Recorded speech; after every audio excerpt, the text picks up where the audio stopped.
Okay, first of all, thank you for attending. What do we have the title here? This is very fun, right? So, French-Icelandic co-production, post-pandemic production across the ocean. Sounds very dramatic. I don't know. Sounds good. I'm Jason Gorber. I'm a film critic from Toronto. Thank you so much for attending this beautiful festival. Just one thing, just to make things a little bit easier, if you guys all introduce yourselves, it's a little bit easier to do it that way. So. Baltasar Kormákur, director, producer. Anton Máni Svansson, I'm an Icelandic producer with Joint Motion Pictures. Good morning, everybody. My name is Michel Plazanet. I work for the CNC in France, the French Film Institute, and I'm the Deputy Director of International Affairs. Good morning. I'm Gísli. I'm the new director of the Icelandic Film Centre, the CNC's counterpart in this country. So I'm going to start with a sort of silly question. I first sort of understood as a critic, I don't know how to make films, but I first understood the benefits of co-production actually the first time I was here at RIFF, about having stories that are local here, but being able to have collaborators, partners, to actually take some of these stories and bring them to a different international stage. France is obviously the home of the founder of cinema, is such an incredible, rich legacy, but we're here in the land of the saga. We're here in the land where, for hundreds and hundreds of years, stories have been told and that have been embraced all over the world. So I'm wondering if you can talk about, maybe from your own perspective, as a filmmaker, as a lover of film, your own love of French cinema and how France has sort of affected your own love of cinematic art. I'm not a cinephile in French cinema, to be honest. You know, I like it like anyone else. I'm not specifically educated on it. I'm more, my eye has been more of Russian cinema for some reason, which is very connected, I think, to French cinema as well. But I doesn't say that I don't like French cinema. You know, and I actually produced with French. I produced with French, but I'm not specifically French cinema. Do you have a particular? Are you French cinephile at all, or is it something? I was a big part of. I discovered kind of author cinema in 2004 when I was studying, and then French cinema, the French New Wave, was a big part of my discovery of author cinema, and that's kind of my way into this industry, like realizing how directors can have a very unique voice in cinema, and that's what interested me and started my path of working with directors as a producer. And from the French perspective, you talk about your relationship with Iceland and what it's like here. Well, I must say, well, first of all, in France we have the luck to have a very wide variety of movie theaters, and there are more than 700 feature films released in France every year. So it offers possibility for the viewers to see films from all over the world. So there are quite a lot of Icelandic films which have been released in France in the recent years. Two big successes being The Woman at War, which sold 200,000 tickets, and Godland, which sold more than 115,000 tickets. So I think for these films, the French market is the biggest, apart from Scandinavia, I think, but the producer may confirm. So we have this possibility to see these films, which is great. And these two films I was mentioning were a co-production with France. And of course, one of the main features of co-production is that it facilitates the distribution and it opens doors. And then, I think if this film hadn't been co-produced, maybe they would have had fewer viewers in France. And so in France, there's a curiosity for cinemas from all over the world. I think there's also a specific audience for movies from the Nordic countries, because there are a lot of people fascinated by sagas or by, Scandinavian Nordic stories from literature and from cinema. So there's a public. And as I said, we have a lot of art house movie theaters which shows this film. So it's not only in festivals, it's a lot in movie theaters, and not only in Paris also, which is very important, because we have art house cinemas even in small cities. And you can see Women at War or Gotland in small cities. That's very important. And if you could talk about your own relationship with... Like they say on Facebook, it's complicated. I actually went to France to film school. Actually, I was quite fortunate to get a scholarship from the French, through the French embassy here, and I joined. They were restarting film education. They had IDEC, and then there were a few years in darkness, and then they restarted state school or national film school, La Femis. So I was quite fortunate to go there. Simply because I never wanted to go to America. I was so familiar with American cinema and film, knew it inside and out. But I felt I lacked in my repertoire as a filmmaker a bit more French cinema, and I'd been a huge fan of François Truffaut for quite some time, and for me to sort of to be able to go to France and perhaps meet him, and that actually was a fact, actually, because there were quite a few cahiers de cinema critics that were teaching in La Femis. So I basically had a headache for a whole year because I was quite exhausted in the conversation, how they approached the cinema and all that. But at the time, no one had ever heard of Icelandic cinema. Everyone basically said, "Oh, you're from Iceland, Les Pêcheurs d'Islande," which is quite a famous novel in France. And that actually goes to tell you actually the appreciation for story in France, that people read, have a ferocious appetite for reading, and stories from all over the place. So I'm not surprised of success of foreign language films, if I may use that word, which always seems a bit odd for me as a category. But yeah, so that's, like I say, it's complicated, and it's still ongoing as a relationship. I mean, for those, I attend Cannes every year. I think the best way that I ever had of describing the beautiful nature of French cinematic culture is during COVID. My understanding is the two buildings that you did not need a COVID test to go into were churches and cinemas. And if this is not indicative of a nation that sort of treats almost in a spiritual way as a foundation to the nation, it's there. That being said, storytelling again is so fundamental, so core to what it is to be on this little crazy rock in the middle of the Atlantic. But so you have a marriage, a cooperation in a business sense, but also in an artistic sense. So let's talk about what it means to have a co-production. Is it simply two businesses coming together and facilitating it? Or is it truly the merging of two forms of storytelling and creating a hybrid, which is probably better to have both ingredients there? I'm just wondering, as somebody who's long been connected with co-productions, is it usually just a method of convenience, a business transaction, or is it often a creative and an aesthetic one? No, I think it's both, to be honest, and I've been fortunate enough to have French co-producers on a few of my films. All my Icelandic films have been distributed in France, and the others too. But I think and Iceland has been, it's kind of we have the saying, "Leiðin kennir naktri kona spinna," which is a bad translation. A naked woman is a fast learner of knitting, but it is. We had very difficulty to finance our films because we have a very small public, and it's hard even to make a local comedy because you don't only have the local audience. But if we reach outside our borders, we are more lucky or more likely to be able to make a film. So in some way, it's kind of detected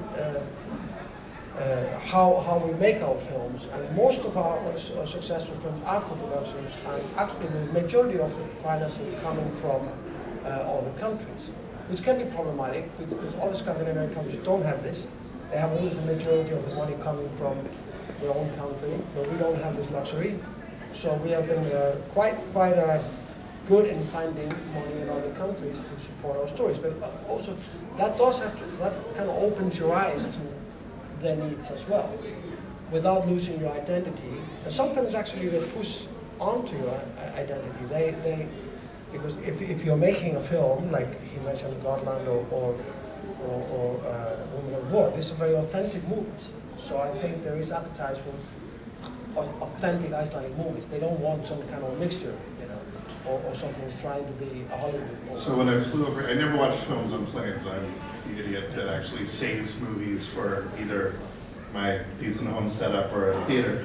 But on Iceland Air, if you click on the selection, there's a classics button.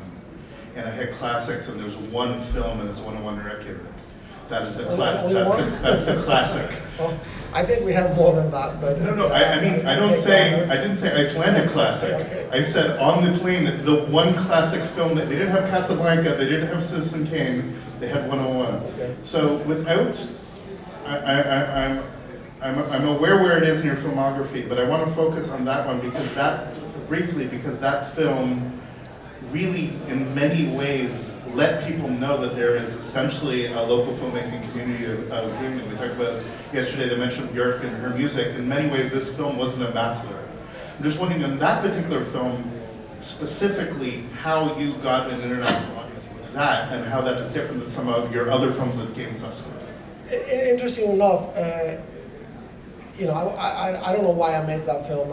You know, it's probably because I was very connected to the story. It happened in my bar, which I owned at the time, and it was based on a novel. I changed it quite a lot.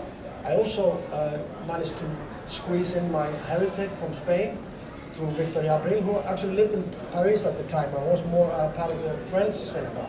So I remember right, a French co-production, the same one who did Women at War, Marion Slot, who is actually Danish but lives in France. So it's kind of a mixture of all kinds of things. But I don't know what the question was. No, I'm just saying, from your earliest great success, you had a connection with French. Yeah, and it was very successful. If I remember, I can't remember the numbers, but it was quite successful in France, and it did. But that was me also being very honest, because I wasn't trying to make necessarily an international film. I was trying to make a film that was true to me where I was. I hadn't seen, apart from Frakka, which Gísli, sorry, short Frenchman or whatever. Yeah. That would be the translation of that. And maybe Cold Fever. There hasn't been much presentation of foreigners in Iceland, which was the reality we were living. You know, we were 101. The area was full of international people from everywhere, and most Icelandic films weren't really talking about that. So that was a part of what I wanted to do. But I would like to bring Trapped, the TV series I did with, and that was with TV2 in France. That was, I think we had 6 million viewers on our first season in France, which is incredible. You know, I think it's the biggest. And how many people live in Iceland? No, it was 6 million. How many people? 300,000 in Iceland. Exactly. About 400 now, but I think that was I think it was the second most popular TV show that year. Multiples of the population of your country watching the show. Yeah. So there is definitely audience. I know our crime writers have a big audience in France. It's usually Germany and France that are our kind of best territories, I think, in general, because Scandinavia isn't that good for us, you know. And this is a problem when it comes to Netflix and when they start doing their whatever, you know, the numbers, that they're always looking at us as a Scandinavia, but we do better in Germany and France for some reason.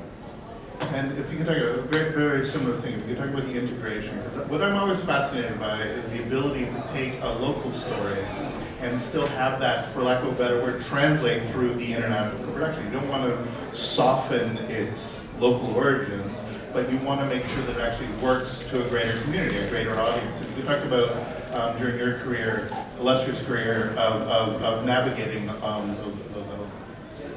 Well, I mean, I think it goes without saying, and if we look to literature, like I said earlier on, I mean, a good story in Reykjavik is a good story in Buenos Aires, is a good story in Shanghai. You know, the effect of a child's death, or the happiness of a marriage, or whatever. I mean, etc., etc. I know it's a cliche, but as often is with the cliches, they are true. But I think also, you know, underneath all of that is a very rich culture of appreciation of story, and that's what it all lies, really. As with the, you know, the Netflix, how they do their calculation, no one really knows, of course, and and they look at it as a one territory rather, whereas France is a territory, Germany is a territory. But of course, when you sit down to make a story, you never think about that. And going back to the whole, again, my perspective, my experience, very often these co-productions happen because of creative interest. Now, and then of course you meet the person in question, you form a relationship, and you really need to know that this is going to be a strong relationship, because it's like any testy marriages, you know, there's quite a lot of head of you, but there is, at the core of it is always the want and the will to tell a good story, really. I think you said at one point, I remember we had this seminar in London, the London Film School was there, and you said the more local you are, the more global you become. And we know now, even though we used to say, well, people don't have any issues with reading subtitles, it was always refuted by saying, well, I mean, we dub films in Italy, France, and Germany, and that's how the audience wants it. Well, now we know actually that's one way of doing it, but people are happy to read subtitles, and we know that. But so all of that has obviously opened up more platforms for stories from odd places, shall we say. Speaking of odd places, now if we can, from a producer's point of view, if we could talk specifically about how things alter once the relationships get entered into, if that makes sense.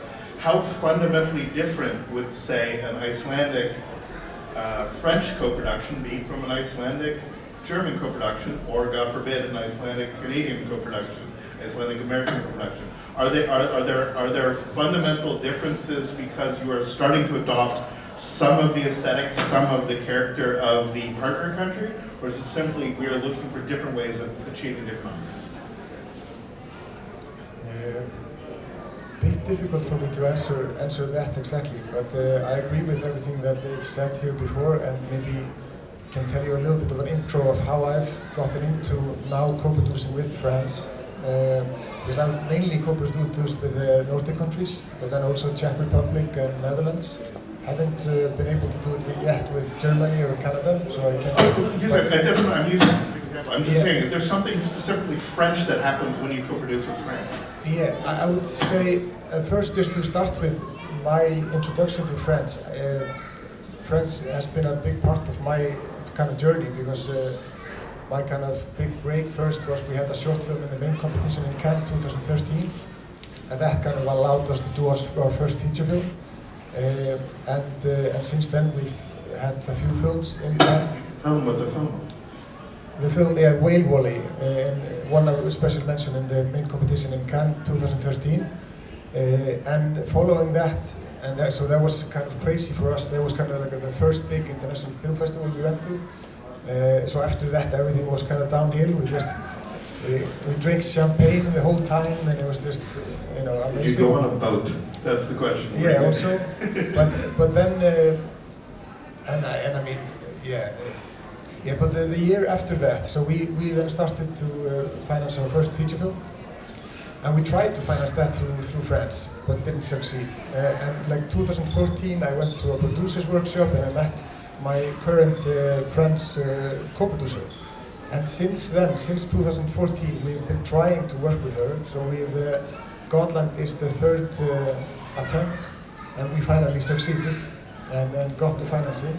And I can say, like you were just saying, that the difference between actually being co-producing with France really makes a difference in the distribution element. And I can feel that, like, when we finally succeeded in making that collaboration, and now we are collaborating on many further projects, it opened up France kind of for us. Like now it's, you can feel the difference with just the French market and our line into it.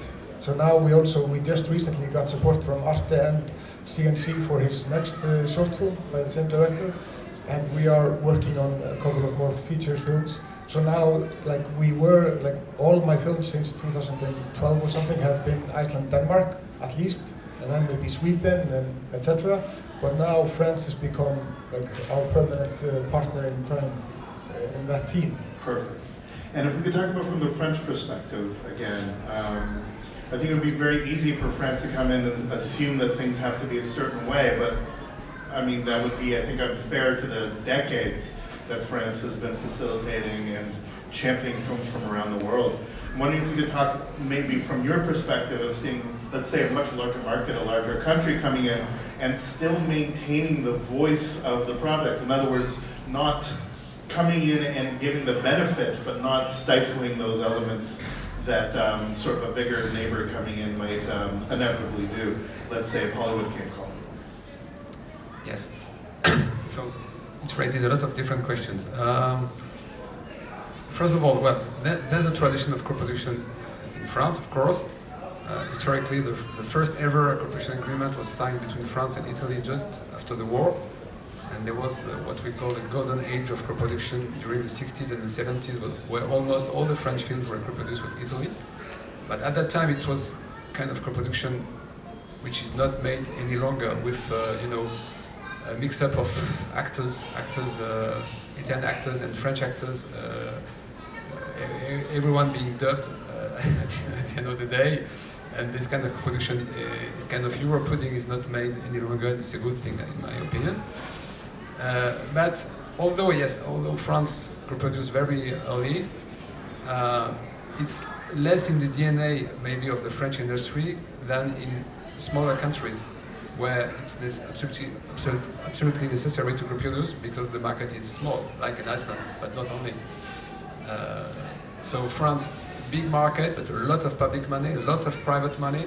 So it's very often, it used to be and it's still sometimes easy to produce purely French films without the necessity to co-produce.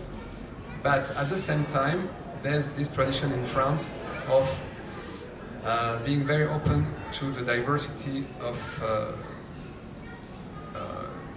cultures and of countries. And so the idea to support the cinematography of all the countries in the world. Especially the first time it was I would say the low-income countries.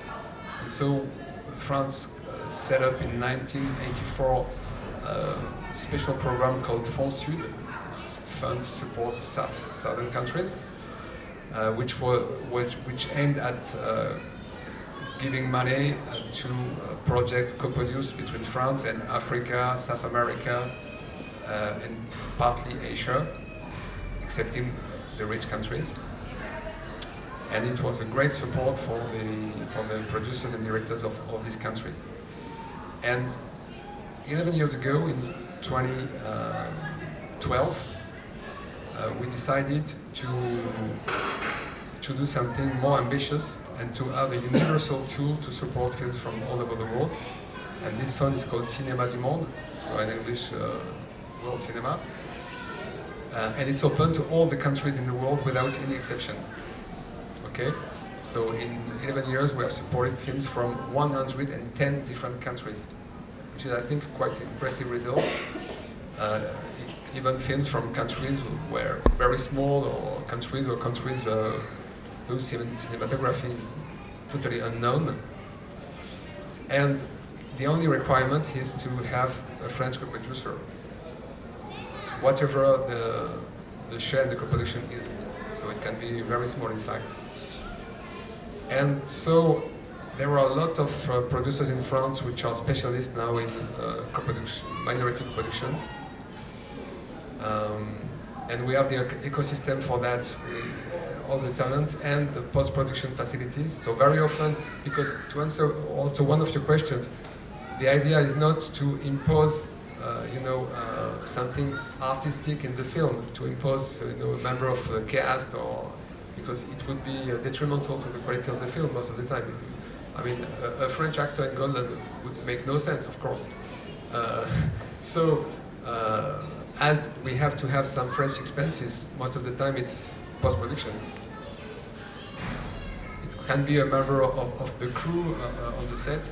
So when there's no problem with language, we can have a French GOP if he speaks the language, but most of the time it's post-production. But it's also, as you said, access to the market, access sometimes to a French set agent. And you know that the French set agents are the most powerful for art house films. I mean, 2/3 of the films in Cannes every year are sold by French set agents. and they have really a proficiency in the selling of art house films, even sometimes when they are not co-produced by France. And so with this program Cinéma du Monde, we aim at supporting the artistic quality. So it's a very selective scheme. We support 1 out of 7 applications, something like that. So it's the cream of the cream of art house films from all over the world. But at the end of the day, we will support something like 50 films every year. And out of these 50 films, generally speaking, there are 15 in Cannes, 15 in Venice, Berlin, or Locarno, and 15 in, or 20 in some other international festivals. So it means we are quite demanding in terms of quality. And so, for instance, Women at War and Godland got this support. And I think it was important to consolidate the French part of the co-production, of course, because when you get this money, as it's known to be very selective, kind of prestigious, it raises also the interest of TV channels, distributors, agents, possible other co-producers, and of course the big festivals. I think, as far as I know, it's the only co-production fund in the world which is open to all countries. So it's of course there were a lot of people who are disappointed because they are not supported because it's very selective. And only the fact. Sorry to interrupt. The last panel we just did was on first-time filmmakers. I'm wondering in terms of specifics of this panel. Half of the supports go to young directors. We have two different subcommittees. One is for first and second feature films.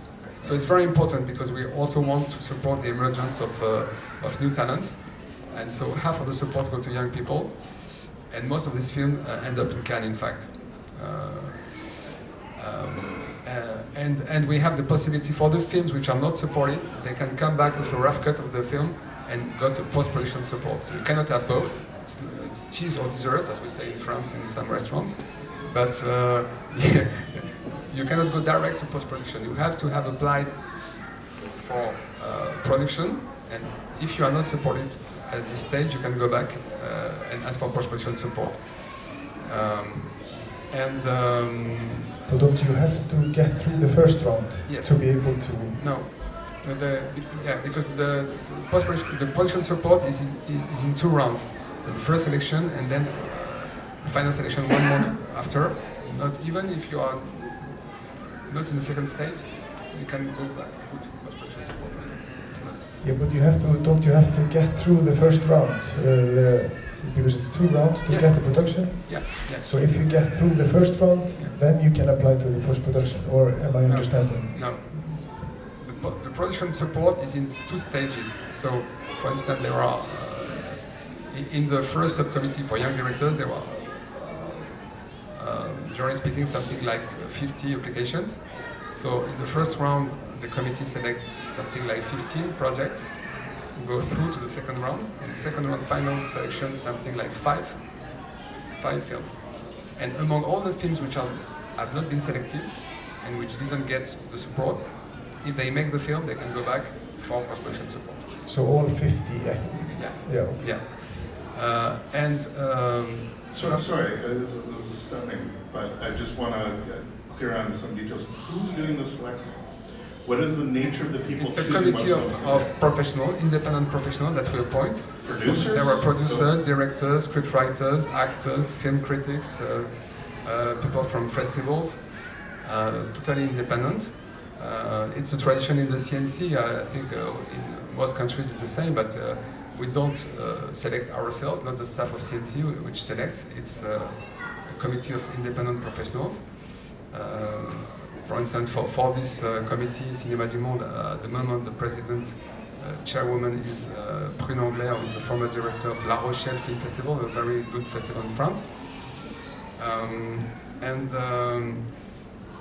Yes, so something important is that, in fact, France is very present in co-production, but the way the system is made in France, I would say, apart for very famous directors who can find private money in France from Canal+, from France Télévisions, from Arte, and from distributors and sale agents, but for emerging directors, you can find money through Cinéma du Monde or through Arte, but it's very, very selective.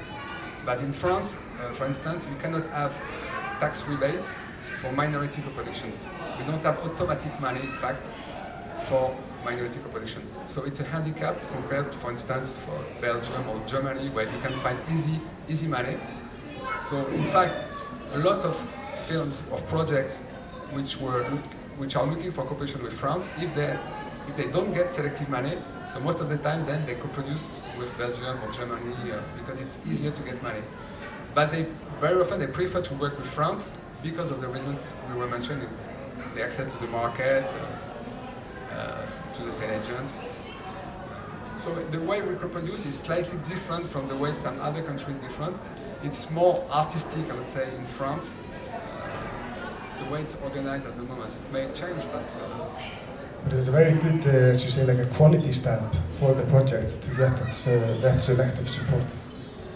And I'm just wondering if you could talk about your own experiences of getting through this mode, whether or not your own experience were through something like CNC, or whether or not these were direct relationships, perhaps even found at festivals, for example, finding a co-production one-on-one with a particular producer. It's a bit of a time since I did it the last time, so to be honest, in the beginning of my career, I was doing these kind of co-productions. But it's also interesting that what you said is that my experience that France are very good in minority co-productions. And the great thing, I've never felt any pressure of like putting a actor or something. And it's always, if it's possible, if it's organic, it's fine. But there's never pressure. We have seen those movies where, there are these kind of wrongly, a German guy playing an Icelandic man or something like that, which doesn't work. It has to be integrated into the story, and that's fine. But on the other hand, when I've worked with friends as a majority producer, it hasn't been as smooth, because they get annoyed about the system because they're used to sometimes getting their full budget through France, and now they have to go through UMAS and then the Nordic Film Fund and everything. And I did a film called Stormy Weather with Solveig Ansbach and the Dardan brothers. And I can't remember the French, to be honest, the French co-producer. That's bad. But he was the majority producer. And it was complicated because they weren't quite used to having to rely on money from other places. So I felt very, very, very different, as we are very used to be both in minority or a majority. We're never a majority, but we might be a majority by name, but usually not by the money we get. And again, this is taking nothing away from the successes, but if we could talk about sort of real-world circumstances where you're entering into a marriage, as we discussed. Sometimes marriages don't work quite out the way that we would necessarily want them to. If you could just talk about the challenges, the pitfalls to look out for when actually establishing this kind of co-production from your perspective as a filmmaker. Obviously, that's on case-to-case basis, and quite frankly, if I look back at the co-productions that I know of, and I'm now not specifically talking about France per se, because it's true, when you work with someone in France, it's like getting on Cannes, it validates your project, and quite frankly, Cannes is a phenomenal platform of making these connections. So again, the attraction seems to be artistic first, and then we figure out if we can kind of negotiate our characters and in many cases egos. I don't really have any sample that comes to mind, quite frankly. But those perhaps can be dictated by expectation. And like what Baltasar was saying, if the expectation is that you have to take, I did a film with a Norwegian actor, and it was a bit of a disaster, really, to begin with, until we sat down and sort of negotiated our way through it. And it always felt like, and I think we had few co-productions in the 90s, in the 80s and 90s, where they were labeled Euro pudding. Basically, you had quite a lot of creative minds, everyone with their own agenda. So, do you make film by a recipe, a political recipe? The answer is no. That's what you get, something really, really expensive that no one wants to watch. So I think I will allow myself to say that those who are in the know understand that they are buying into some kind of a vision, some kind of a voice, and decide to support that. You know, and then obviously they as a producers know that once you decide to do that, then that's the voice you're going to try to support. Sure, with some kind of a debate. I just want to throw in Aki Kaurismäki, for example. I think he's mostly produced by French, you know, and his films are Finnish as it gets. You know, to my knowledge, there is no French element in it apart from, you know. No, but he's got a long tradition of actually the films run in the cinema very well. No, The they're audience successful. know that, Yeah. And the new one's amazing if you haven't seen it. It's so goddamn good. No, but it's interesting. And 82 minutes for all filmmakers. Kaurismäki's new film, 82 minutes, glorious. But I want to talk about something very specific, which I find very interesting. Particularly, last time we were here, one of these panels was on Danish cinema. And obviously the relationship between Denmark has been fraught, but one of the things that the Danes did remarkably well is bring cinematographers, bring co-screenwriters. In other words, not necessarily the stars, not the things that people would overtly see, but the people there. So as a producer, I'm just wondering if you can articulate what maybe from France people might bring sort of behind the scenes, as it were, to actually shape the film. But more importantly, what is the current state of film production in Iceland? I assume it is such at a world-class level now that the need to bring in anybody below the line other than in help with distribution is no longer the case in the way that it might have been 20, 30 years ago. Yeah, I don't know. The thing is, like, that's completely true. We don't need to, like, artistically wise, like, we have the people, and that's why. I mean, it's because of money that we need to go abroad to get other artistic partners. But I think the most important thing is, as we're talking about, is that you find your soulmates, you find your your real marriage partners, and you find some that you can that is an organic connection, and it's not something that's forced.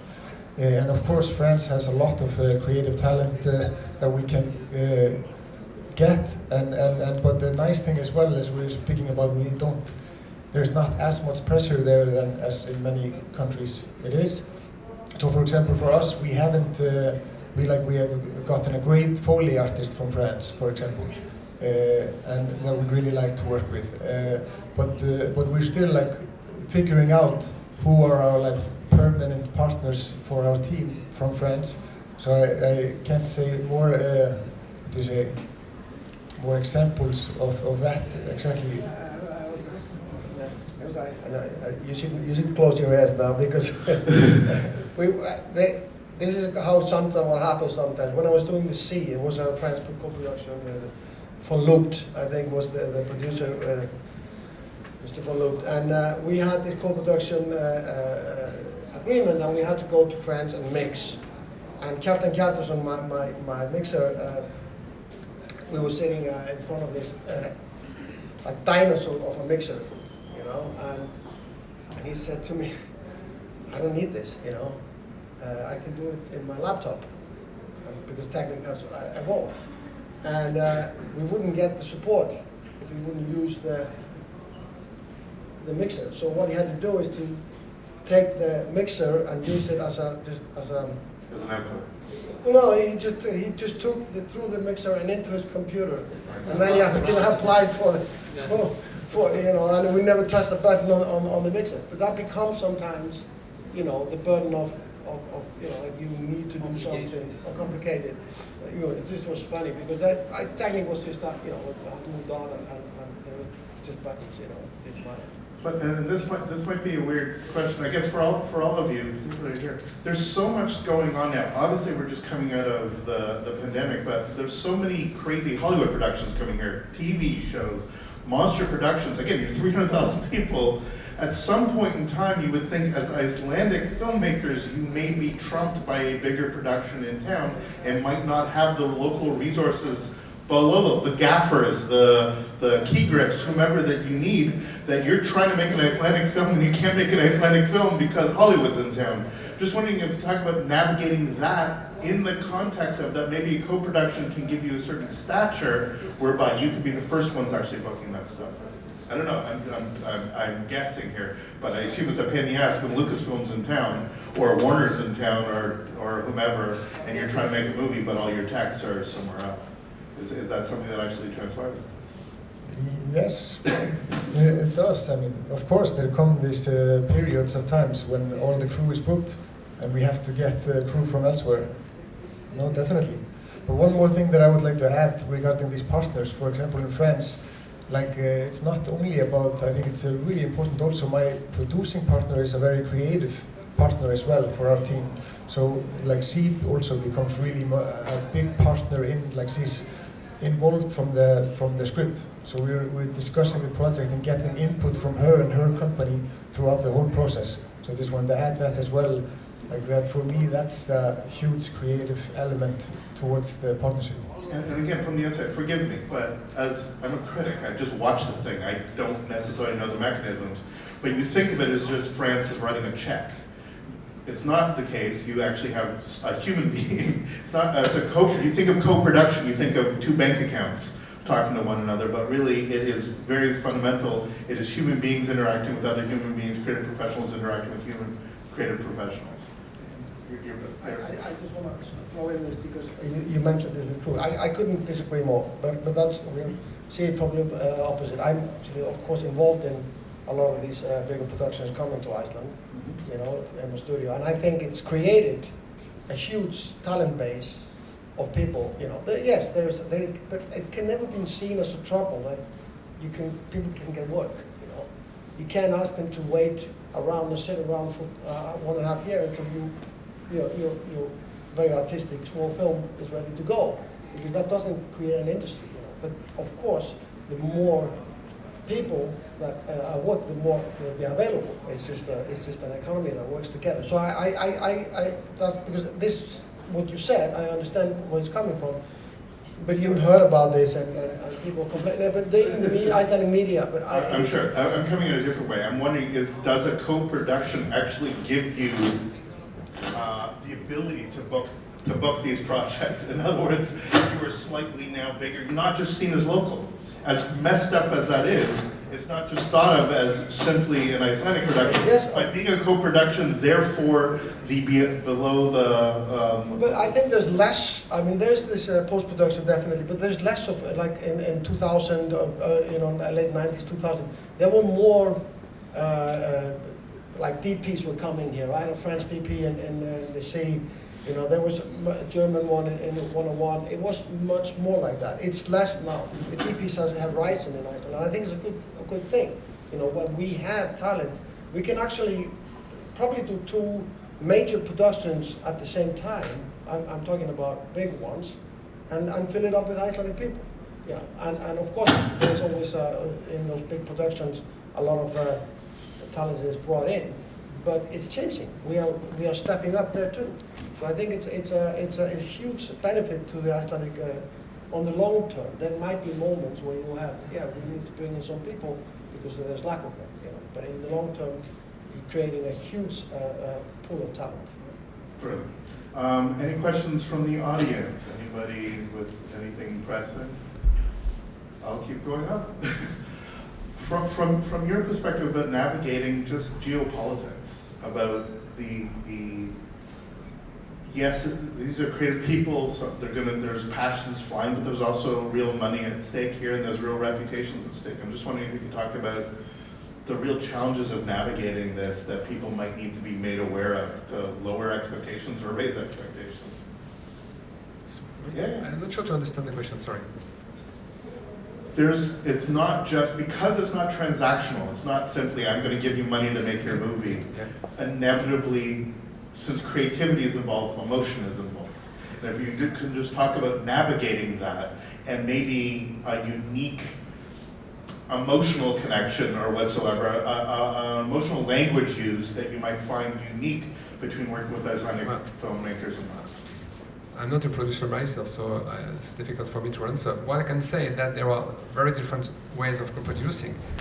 Sometimes, it's purely financial, And in France, out of the 120 official co-productions we have every year, something like 1/4 of that are purely financial, with the minority co-producer bringing only money without any technical or artistic input. It's a way of co-producing. It's not my favorite way, but it may exist. And as far as France is concerned, it's very often it's a way for France to co-produce very famous European directors, especially all the directors from Italy, Sorrentino, Garrone, Bellocchio, all these people. All the film is made in Italy. There's nothing made in France, but France brings a lot of money, 10 or 20%. And what does France get out of that, if that makes any sense? And I don't mean that transactionally, I mean that in the sense is it that France is connected to this great work of cinema? Yeah. Or is it that they have content, to use a terrible word for camp? Very often the French co-producer is also distributor, sometimes it's also sale agent. So it's better for distribution, for sales, and for access to Cannes, of course. And for us, even for the CNC, it's good to consider these films as binational, so they are Italian but also French. But in fact, the content is purely Italian, but it's also a French film officially. And it's the same with some big names from Scandinavia, Roman Östlund or Joachim Trier or Lars von Trier. So that's a way. Then there are some co-productions which are more organic, as it was said, more natural, either because the story takes place on 2 different countries, including France, or because there's a strong interest from the French public for this kind of story or thing like that. And also, it's also a question of, yes, as we said, connecting people, producers who have already worked together, and then they go on the next project, and sometimes they can be minority on the project, majority on another one. So because I think it's very hard to produce, you have to trust your partner, and the first time it's very difficult because you can also work with somebody who's not very honest, and so when you have worked twice or 3 times, then it becomes natural, very easy and smooth to co-produce. It's very important. Very often you see that the same people are co-producing together for a series of films. And when there's a reciprocity between minority and majority, it's even better. Okay? And so, but as I said also, in France, for instance, for our scheme Cinéma du Monde, we want to try to encourage the diversity and the to respect the cultures and the languages. For instance, take an example. Gísli was speaking about Euro puddings. So in our regulation, we have a kind of clause anti-Euro pudding, meaning that the film has to be shot in the director's language or the shooting country's language, to avoid to have a film shot by a German director in Sweden in English with French and Italian actors, which makes no sense. So we can derogate if it's really in the story, but I think because we want to respect the diversity, and we think the language spoken in the film must be the natural language of the characters. So if everybody speaks English without any reason other than to attract people in the international audience and the American audience, so it's not our priority to support this kind of film. We have nothing against, but it's not a priority. Okay. So yeah, there were very different ways of co-producing, and it's a good thing because and so to answer also another of your questions, because you were talking about the number of shootings which increases with the platform and so on, and the shortage of maybe of qualified staff. Sometimes I think it's the same in all over Europe, and we have that in France as well, because we have a lot of American shootings in France. It contributes also to raise the cost of the film, because they give a lot of money, and so then the staff requires more money for the other film and so on. But for a film which has to be shot partly or totally in France. So the producers, the main producer from abroad, has two possibilities: either to co-produce with France officially, with a sharing of rights. So in that case, you have to have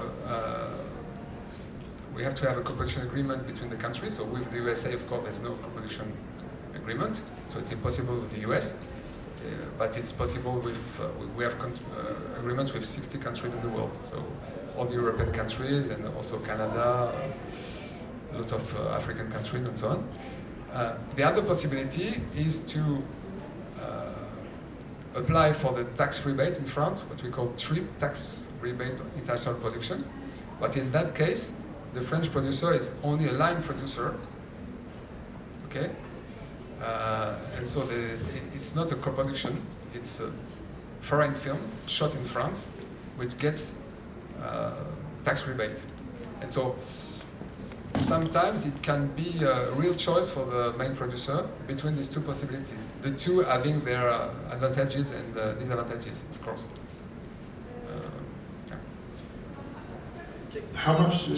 May I just please, a very unsexy thought on that we have to keep in mind about the whole concept of European co-production.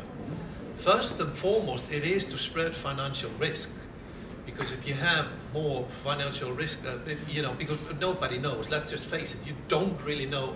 I still haven't met a filmmaker that starts with the intention of making the most unsuccessful film in the universe.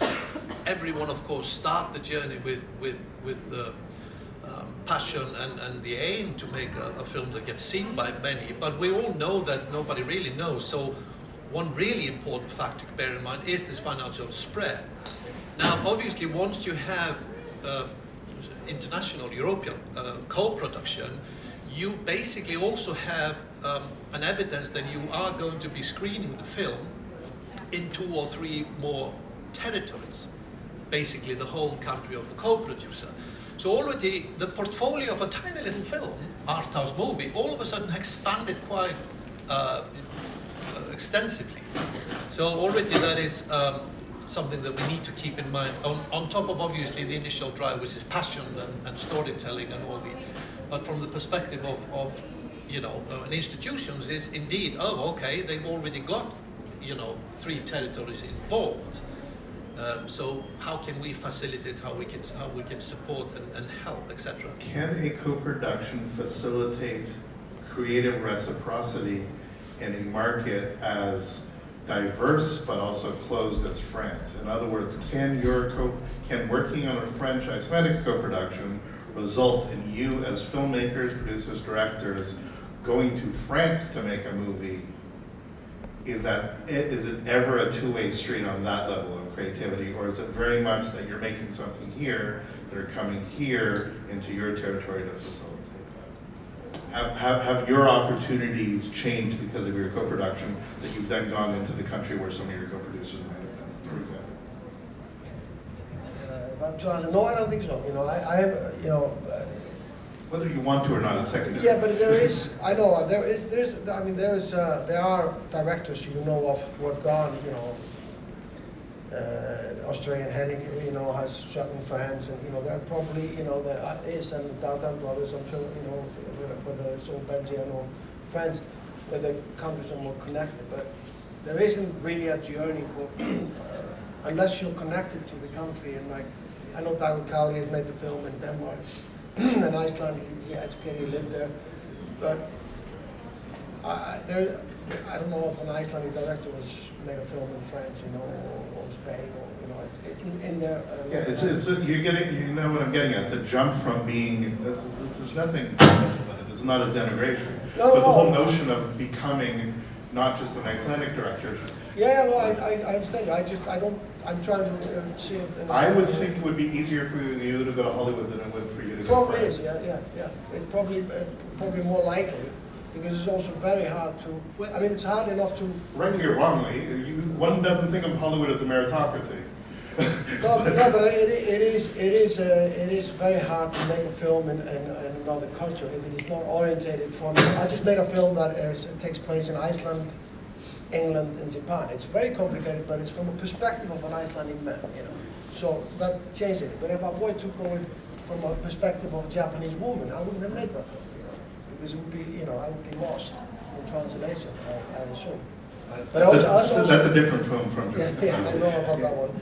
But it's also what Gísli was mentioning and they're talking about. It is a dangerous path because filmmakers get desperate on getting the films made, and they start chasing, you know, these elements and these founds, and they end up with something that nobody wants to watch and even get supported. And we have a lot of these European films that don't have anywhere to go. They might go to one or two festivals, and then they just die. And even at Cannes, you know, like as great as Cannes is, it is a place to die too, you know. You know, if you it can be a two-edged sword. You know? So I think there is a benefit obviously to this, but there is also a risk of sometimes a reason to be cautious. Make films for the fans and not for the audience. You had a follow-up? Okay. Maybe just a bit on more from the perspective as a minority, because I think the reciprocity is very important both creatively and financially between the countries. And what I think is important and what I myself try to do, and the plan is to, that all these co-producers that are co-producing our Icelandic film and bringing talent to our film, that we try to minority co-produce also films from their countries. So we always push for that, and that really helps because it's, of course, it's good financially then, that there's money back and forth, but also creatively, and to build upon the relationship you've started. Then you're able to also try more different talents, which then maybe end up in the movie of the Icelandic director next time, etc. But so have you found success? Have you personally had that opportunity? Not with friends yet, okay. but we're looking for a project, and that's the good thing. And now I have my solid partners that I want to work with in each country, and now we are in contact. And like now I am with Denmark and Sweden, I'm doing it, but I'm hoping to find something in France. But for example, in France it's difficult because for them Iceland is such a small country. It's so small amount that we can bring to them if they're not coming to Iceland. If they're coming here, of course, they can get a high tax rebate. But if they're just thinking about, in the same way as we are thinking, that more like post-production minority, then it's a very small amount. There's like, is it worth it, you know? But you don't understand what I mean. It's 100%, and I do want to get it clear. And I know we're going a little bit off, but I mean, just from my perspective, it's fascinating. When I see a Hoyte van Hoytema or whatever, I don't think of him as where he's from. I just think of him what he's shooting right now. The same way that Polish cinematographers, whomever, like all these other. Whereas for directors, we still have this sort of this hold on about the person who's actually telling the story as being from a very specific country. Anyway, you had.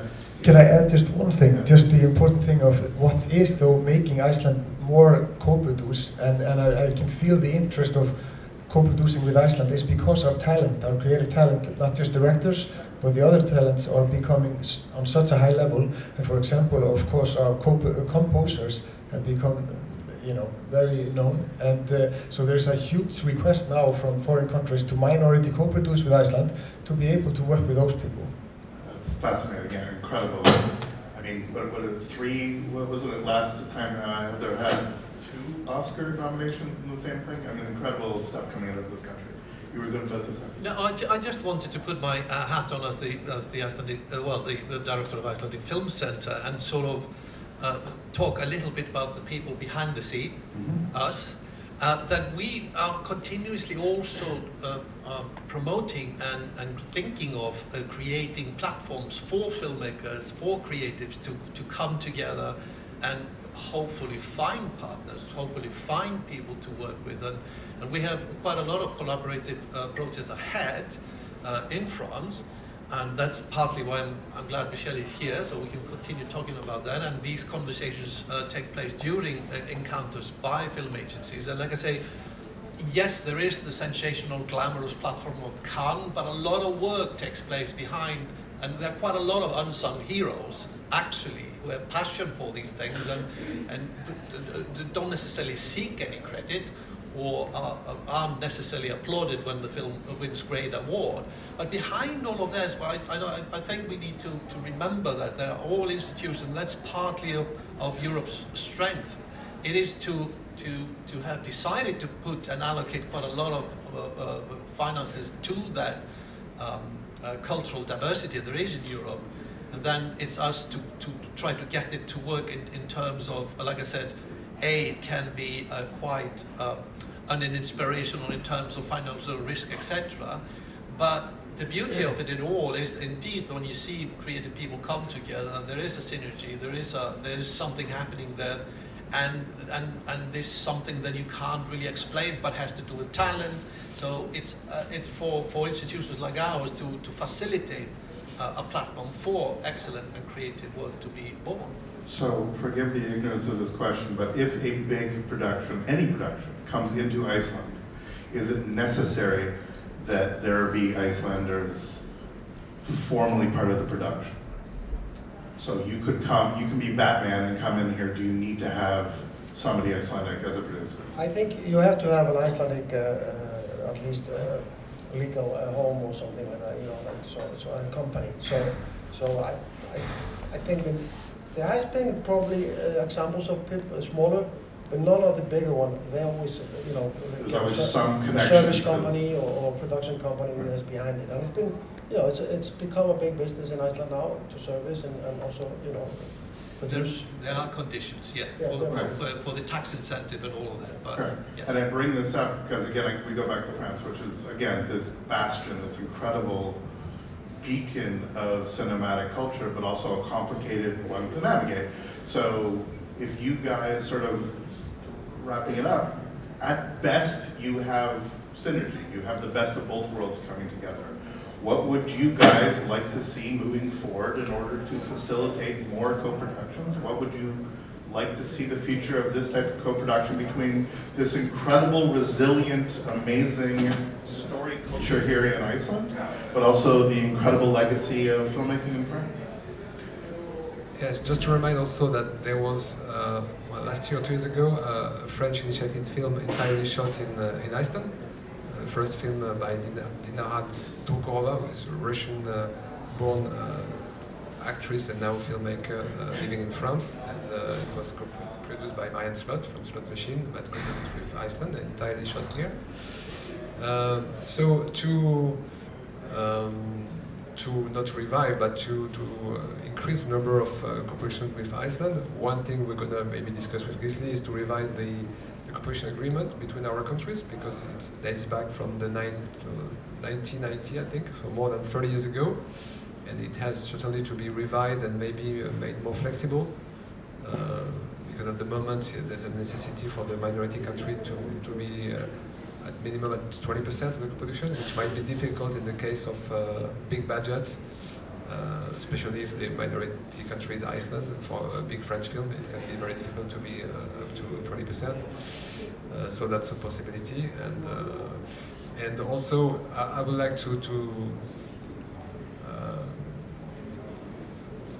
from what Gísli said about the film centers, we have this association of the European Film Institute, the EFAD, European Film Agency Directors, which is very active, really, which encourages cooperation between all the countries, which also, it's also a kind of lobby for European, towards the European Parliament and European Commission, because sometimes the European Commission is not very keen on cultural activities.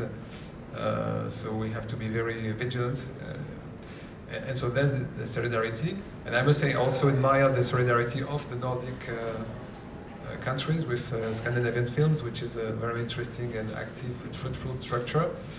I think it's a very, very important tool for your countries, because the union of 5 small or medium sized countries make them very, very powerful. In fact, yes, it's a strong asset.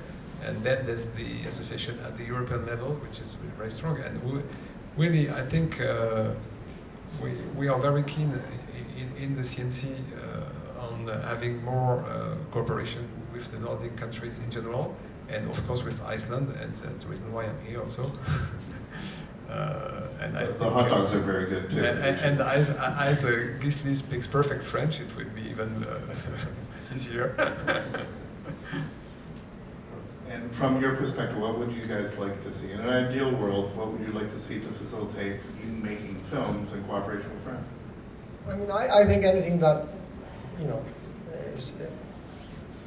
that basically supports the vision of the directors who are making the films, and it's not too narrowed down into like percentages or you know, I know there needs to be that, but the more kind of flexible these funds can be, the more supportive I think they can do to make something that is special. But I also believe that we are basically now in a very changing environment, you know. And it's interesting because I worked in both worlds. I worked in the European co-production and the Hollywood system and all that. And I believe it can work together. It doesn't have to be an enemy. You know, there are companies in France who work like that as well. So you can now they are involved in that business, and I do believe that there is a way, and I've used it quite a lot. You know, to mix those methods together to move forward. From your perspective, what would you like to see change? Well, I mean, obviously, as an institution, is that you know we indeed clean up things that have been. We need to revisit the past and actually bring it up to speed with the environment and of today. And as we are planning quite a lot of events this year and the year after, 2024, 25, that should benefit, you know, these kind of rencontres, creative rencontres, if you want, and projection of Icelandic cinematic work, etc., and indeed in collaboration with Nordic, the other Nordic countries, with what Michel was referring to as Scandinavian films, which is so we're planning some events as well. So, and again, as an institution, that you put that into the hands of the creators, and then you know you bring them together, and then you know obviously if something happens there, then obviously we want to continue to support and see that come to a fruitful finish and a successful completion, shall we say? And then you know that's the purpose of as someone from the institution. That's how we look at it. That's our duty. That's our role. It's part of our mandate to do. And you get the final words, sir, as this new generation of incredible talent that's inherited this legacy from those that came before you, but also pushing forward these internationally recognized productions. Where do you sort of see things navigating? What would you like to see happen in the next few years? And what do you see France of being a unique partner moving forward? Yes, definitely, and I'm just super happy to hear about their dialogue about pushing forward with updating the old co-production agreement between the countries, and because that's one of the most important things is that flexibility in how can we co-produce, and that the requirements and the percentages are not too high, so that we are more unable to join certain projects, and that's something that, for example, changed recently with Eurimas, because then it was like.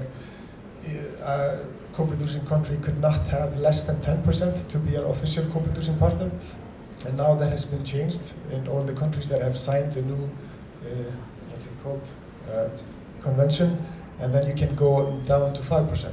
But I think France is not a part of that, so I'm really happy at least to hear that they are discussing now how we can make it easier for these co-productions in the future. And again, what am I? I'm just a guy who watches movies. But I can understand all the reasons. You want to maintain it, so you don't want it so diluted that it stops being something integral to a local industry. On the other hand, you want the flexibility with it changing, etc. We could go on for hours and hours about all the vagaries of this, but all I can do is simply say that from the voices here, you're going to be getting many more films, many more productions coming here, hopefully in wonderful cooperation with, you know, some ups and downs, but nonetheless respectful cooperation between these two incredible legacy storytelling countries. So thank you very much for your cooperation, and thank you very much for participating. Thank you guys.